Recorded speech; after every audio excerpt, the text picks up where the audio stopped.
Hi everyone, I'm Lindsay with Ellie and Mac Sewing Patterns. As you can hear, I have been sick this week, so there are a few things you need to know before we begin. The first thing you should know is my sewing station is a little bit less tidy than it normally is. This is just due to not having as much time today with the pattern releasing and being sick to do all the cleaning between steps that I might normally do.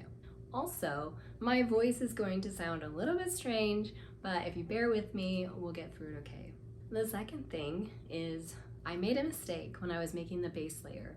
That's when you stack the main, the batting, and the insulation together. On mine, I put the insulated in the middle. That's not right. You're gonna want it to be on the bottom. So keep that in mind and make sure that you're following the instructions in the tutorial and that your insulation is on the bottom. The third thing is that usually I take you with me from the step area over to my sewing machine and show you all of the sewing that I'm doing at the same time. And we go back and forth while I'm sewing a project. Today, I just kept you here with me while I was making the bag, doing the steps, and I would show you where we're gonna sew, and then I would go sew it and come back and show you. So that's why you're missing at least seeing the sewing steps, but all of the sewing in this project is very simple, so don't be worried. It's really easy and I know we can do this together. Do you want to see what it looks like? This is the carrier. You can put a 8x8 or 9x9 square in this size, and then we also have the 9x13 rectangle size, and there's a little wiggle room, so if your dish is a little bit bigger or smaller than that, it's okay. You can carry it to your tailgating, you can have it at your office parties, at your school events, you can take it for even lunch if you really wanted to. There are so many options and it makes a fantastic gift. So let's not wait any longer, let's get started.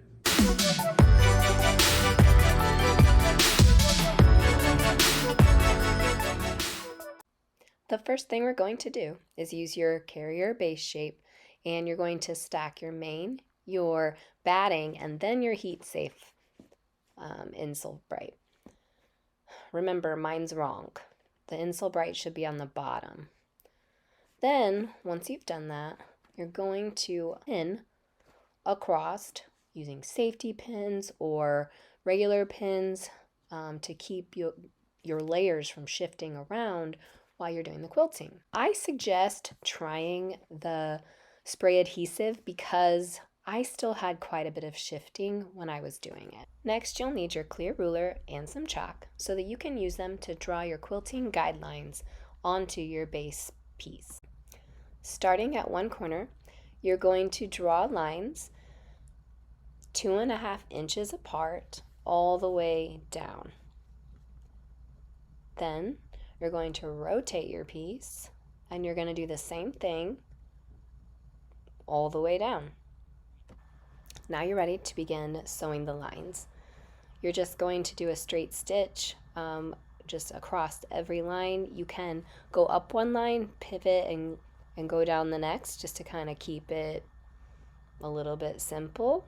Or you can do all of the lines in one direction and then turn and do all of the lines in the next direction, just however you think you prefer to do it. The next thing we're going to do is use the carrier base piece to cut our main outer part of our carrier now that we've quilted it.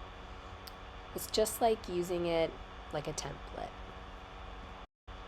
It's best to use pattern weights and scissors for this odd shape. Trim around and make sure to cut the notches so that you know where to match up all of the pieces that align at the different notches. Now we're going to mark our handle placements. We're going to use this blue dot for reference. Just kind of peel it away a little and make a dot on each one. Don't forget the bottom, there should be 4 placements for your handles. Let's work on our handles. I'm using seatbelt webbing. I really like how it's shiny and smooth. So I'm going to measure out 16 inches as per the instructions, times 2. Now to prevent fraying, I'm going to run a little fire across the edge of my straps on both ends. This will keep it from fraying everywhere and getting messy. It's not necessary, but I like to do it.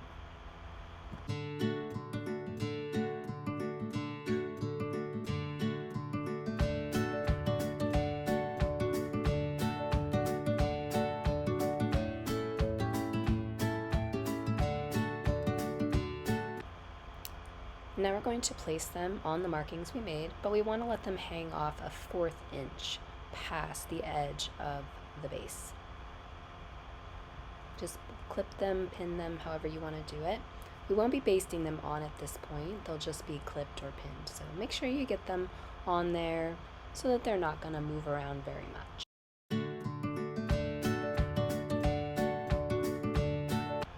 Okay, let's repeat that on the other side. Same thing. Let them hang off a 1/4 of an inch. Make sure that your straps aren't twisted. That would be kind of frustrating at the end. We're going to put that away for now and go on to our pocket. It is optional, so if you're not doing it, you can skip this step. Take your pocket piece and fold it right sides together. And I'm going to give mine a press just because it's a little bit wrinkly. And then you're going to leave an opening and you're going to sew around the edges. Here it is, and here's my opening. It's a little tricky to get it. There it goes. So now we're going to use pinking shears, and I'm going to trim away the seam allowance, except for over my opening. Now we're going to turn it right side out. You can use a turning tool if you want. I usually just use my fingers and push into the corners well. And there you have it. Let's give it a good press. And then we're going to take it over to the sewing machine and we're going to edge stitch 1/8 of an inch away from the top of the edge, catching that opening we left. Now cut a 2-inch piece of hook and loop tape and secure one piece to your pocket by the marks indicated on the pattern piece, and then we're going to go sew around it to secure it to the pocket. Now with your handle out of the way, you're going to place your pocket on top of the base piece, aligning the center with the center mark, and then pin it once you have it where you want it.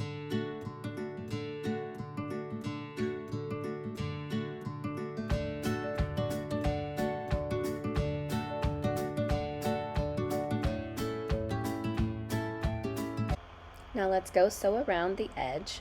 I like to make little triangles at each corner to just add a little bit more structure to the pocket. Now grab your other piece of hook and loop tape and just match it up with where it ends up on the inside of the pocket and pin in place, and then go stitch around it to secure it to the bag. Now fold the straps top to bottom so that your short ends align at the edges. We're going to clip them or pin them, and then we're going to sew to secure those. Now let's press that seam open on the ends, and then we're going to align that center seam with the center notch and just clip it in place, and then just clip the whole straight edge there. Let's go ahead and repeat that for the other side. When you're done pinning, you're going to go to the sewing machine and sew across both sides. Now we'll repeat the same steps to the liner piece, but leave about a 4-inch opening on one end. Here's our opening. We're going to turn our bag right side out through that hole. Mine is not big enough there, so definitely do the 4 inches so that you can get your bag turned right side out easily. Now take your short flat pieces, give them a good press, and take your interfacing SF101 pellin and place it as indicated on the pattern piece, and make sure that it adheres well. Now place your main down with right sides facing you. Now place the liner right sides facing the main, so you should have the wrong side facing up at you. And then the batting on top of the liner piece. You are then going to sew from the top down around and back up to the other edge. There it is. Now using pinking shears, trim away the excess seam allowance, and then you're going to turn the piece right sides out, and then you can give it a good press. Repeat the same steps for the other short flap piece.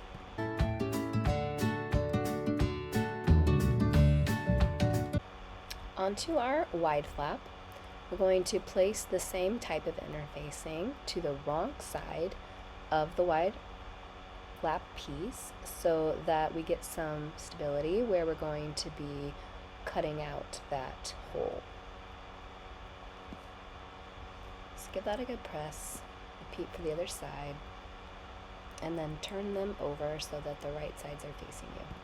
Now take your rectangle cut out facing, place it right sides together with your wide flap, and you're going to make markings, if they're not already there, to show where you should sew two straight vertical parallel lines so that we can start to create our rectangle. Now that you have your stitched lines, we're going to cut a line through the center and then stop about 1/4 to 3/8 of an inch from the edge of those beginning stitches, and we're going to make a little like a triangle at the top and bottom of these vertical lines.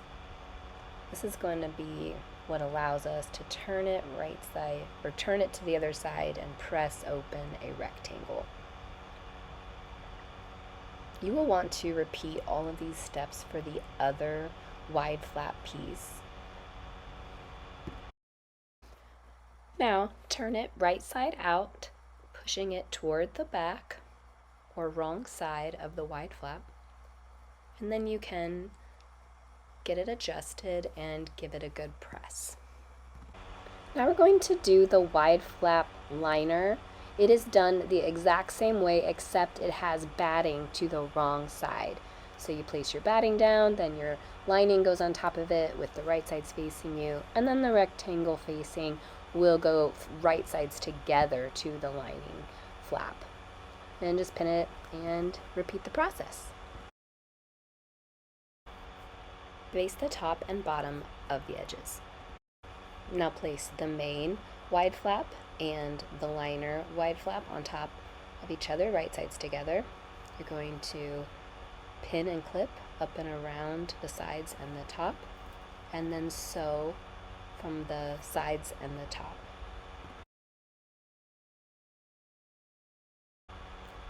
Trim away using pinking shears the extra seam allowance, and then turn it right side out and press, and top stitch using 1/8 of an inch edge stitch.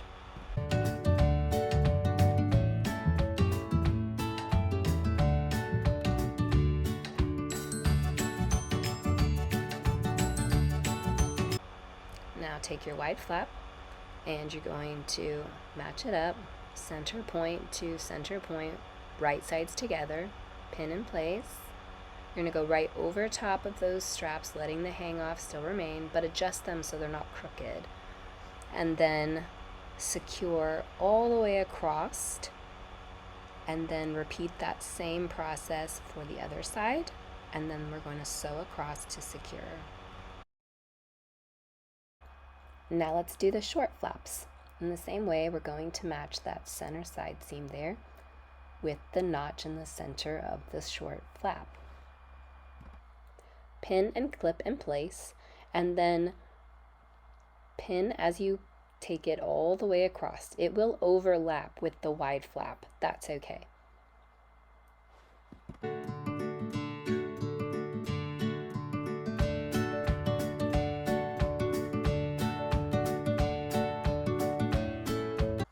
Now take your lining and pop out the corners nicely, And then you're going to just put that right on top of your main carrier bag.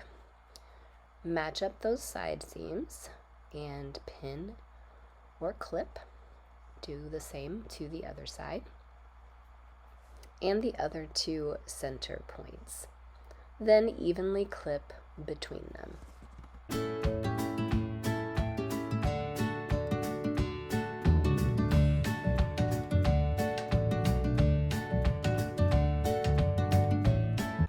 Now let's go sew around.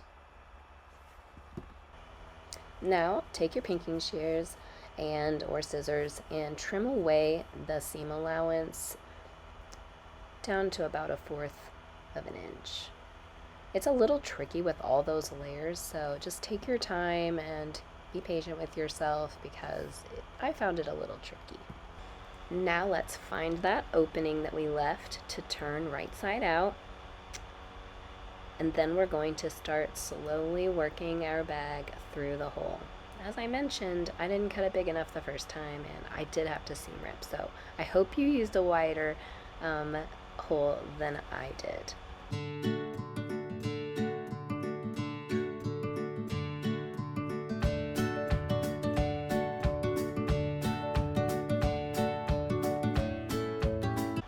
Now take some time to kind of get it situated.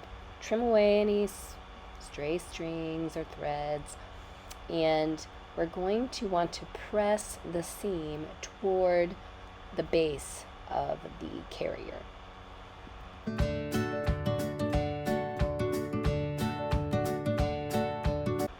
After pressing, you want to go top stitch your lining and main bag, just as you can kind of see in my image here. Yeah, right there, all the way around. Okay, just make sure you don't sew your flaps down. Keep them out of the way while you're going around. But it just looks nice and it keeps everything, nice and structured. And you can go around and make sure the corners are all as they should be. Don't forget to sew your opening closed where you turned your bag right side out. You can just use a straight stitch and just sew it closed. Then press to the inside. Final step is to sew the hook and loop tape to the short straps and then also to one of the wide flaps. I put the kind of scratchy part of the hook and loop tape on the short straps there and just pin them in place like the pattern piece shows you. And then you can place the others as indicated on the wide flap as well. Then you're going to go sew around them. I did use a zigzag stitch to go around the short flap ones because I thought it might be sort of decorative, but you can do whatever you prefer. To use it, you're going to put your pan inside, put the short flaps over first, and then the wide flaps. And the short flaps facing each other come up and through, and then fold over away from each other to secure on each side. That's it. And that's how it turned out. What do you think? Do you love it? I love that we can put our little spatulas there, our spoons, take with us. I just think this is really fantastic. I'm gonna use this all the time, I know, and I can't wait to make the other sizes when I'm feeling just a little bit better. I appreciate you hanging in there with me since I don't feel the best today, and I hope you have so much fun making these and giving them or keeping them, just whatever you decide to do with it. That would actually make a great product to sell too if you're a seller. So anyways, happy sewing, and I hope to see you on our next sew along.